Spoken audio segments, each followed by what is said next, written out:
Wizard101 is one of my favorite games. Let me start off by saying that. I've been playing since 2009, and to this day, I think the game is still worth playing, kinda. With that being said, this game is in a horrible state right now. These past few weeks, the game has been getting a whole lot of changes. Honestly, these past few months, this game has been getting a whole lot of changes. Some have been great, some have been terrible. I have 4 genuine concerns about this game that are really starting to bug not only me, but the majority of the community. Number 1, this game has way too much content in it to not have at least more of the first arc free. I don't know what it is with KingsIsle. Actually, I do. They're dumb. Their brains are genuinely stuck in 2008. Let's break this down. There are 21 worlds in this game, 17 mainline worlds and 4 side worlds. The average player will take months to get a character to max level starting from level 1, mainly because a lot of these worlds are long and drawn out, especially in Arc 2. Avalon, Azteca, and Chrysalis, while solid story-wise, are a slug to get through every single time. They feel like chores. I'm so serious when I say this. Chrysalis I can give a slight pass because it's an end of the Arc world, and a lot of big things take place in this world. That part I won't argue. Azteca has no excuse though. There are 2 incredibly huge problems with this world that I need to point out. Number 1, there is a 20 to 30 quest long gap between Salt Meadow Swamp and Zoltan Dock that genuinely does not need to be there. Like, the whole point of this part is that we need to build the boat in order to get to Zoltan Dock. Okay, I get that, but why can't it just be like one boss fight? And then, okay, we got the boat onto the back half and indisputably better half of Azteca. But instead, it just drags on for no reason. And if you're not paying attention to the story, which let's be honest, most people aren't, it just feels like you're running errands for people half the time. It's a shame too, because Azteca is the most beautiful world in the game outside of Polaris, with some of the best music in the game. And it's a shame that it's just absolutely plagued with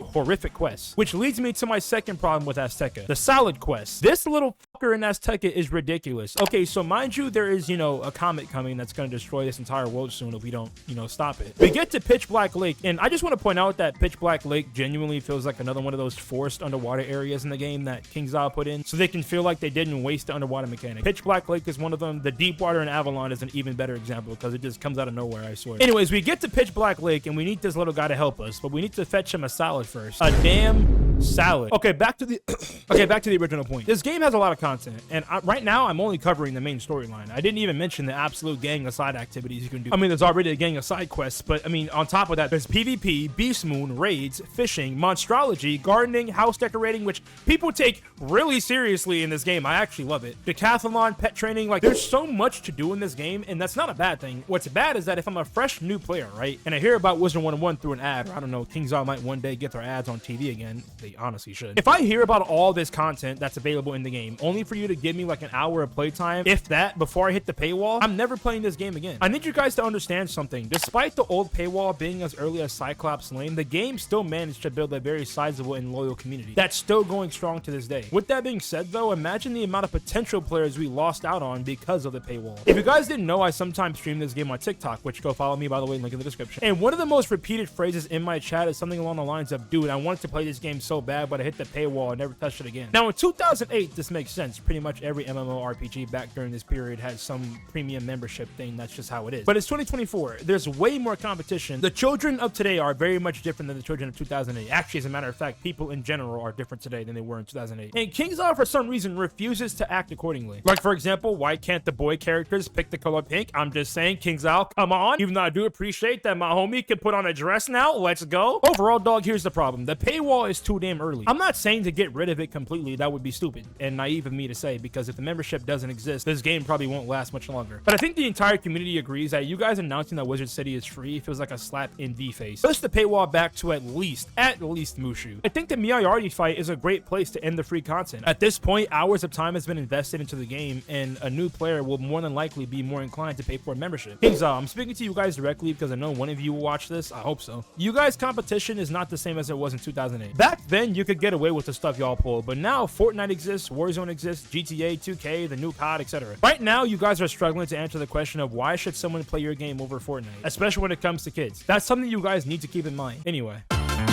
This one is a small concern, but still needs to be addressed. I genuinely hate that there's a whole slew of spells that are probably super awesome to use, but are only exclusive to PvP. Take every last one of these spells and make them usable in the rest of the game. Actually, you know what? Fuck it. This is concern number 2. I thought it was going to be small, but now this is genuine to me. PvP's barrier to entry is incredibly high. You need to spend countless hours getting the best gear, best pets, understanding all the gambits, farming spell elements, only to go in there and deal with the most toxic side of the community period. I'm gonna be so transparent right now. I don't want to play PvP. PvP ain't been good since 2013 in my opinion. Honestly, from what it looks like, the people that play PvP don't even want to play PvP. But you know what the majority of the player base will probably agree on? Some of these spells look awesome. Why are they all PvP exclusive? If anything, giving everyone the ability to use these spells in all content will give the more casual player opportunities to learn how gambits and all the other stuff works. Furthermore, PvP is just like dead from what I hear. Like even the PvP community hates PvP half the time. The golden age of PvP, in my opinion, was like second or third age, etc. The era where low-level PvP was still a thing, 2v2 was still a thing, Magus and Grandmaster PvP was a great middle ground between max level and low-level PvP. Tournaments were a thing, and those quick matches were not only fun to play, but gave amazing rewards. What happened to that? Oh yeah, KingsIsle happened. Anyway.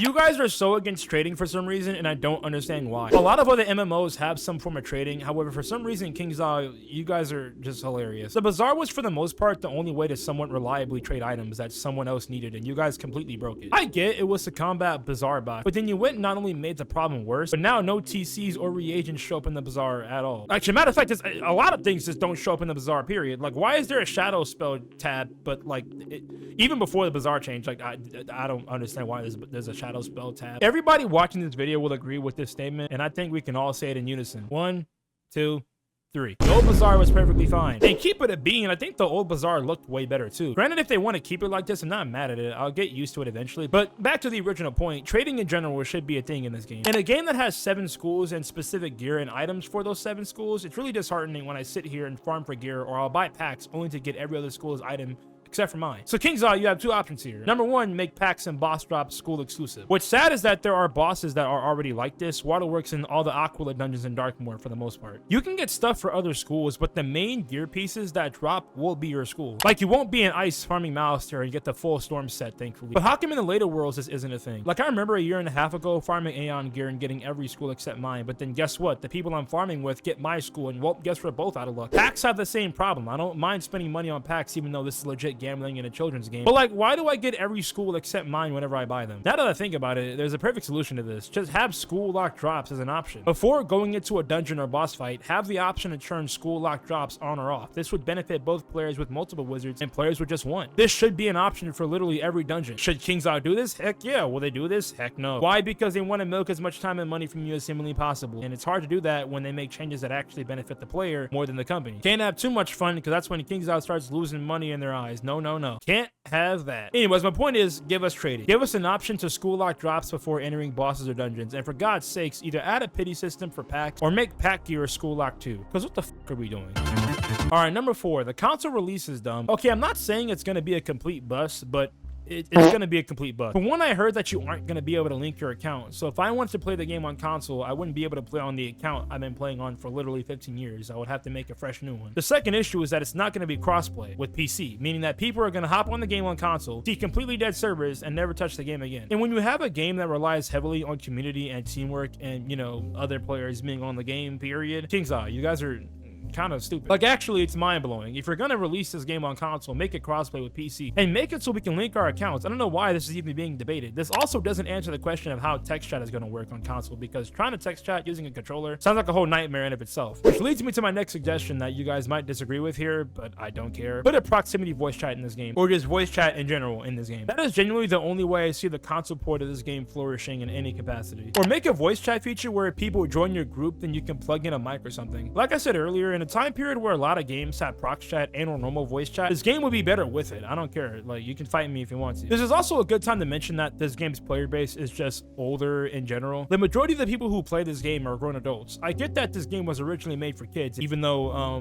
slavery, mass discrimination, death, mass extinction. Okay, anyway, the game is aimed at children. I get it, but I think it's time for the devs to code switch. We're all grown. Call of Duty has super strict voice chat moderation. Like, legit, if I call someone a I get insta banned. I'm pretty sure you guys could do the same in Wiz. Don't get me wrong, I understand this is a far-fetched idea to some degree, and I know KingsIsle would never do this, unfortunately, but I truly believe that voice chat would make this game better. But anyway, game's in a horde spot. KingsIsle, fix your shit. Also, I know I said the R2 video was coming, but this great YouTuber named Chupo kind of did already a breakdown of it, so I kind of feel like there's no reason for me to do it anymore. But I mean, if you guys still want to see it, let me know down in the comments. But I think Chupo's explanation of the story and all that, it was just beyond phenomenal, so I would just go watch his videos on it instead. instead. Comment down below some suggestions you'd also have to fix the game, or if you think I completely missed on all of these points, you're more than welcome to roast me.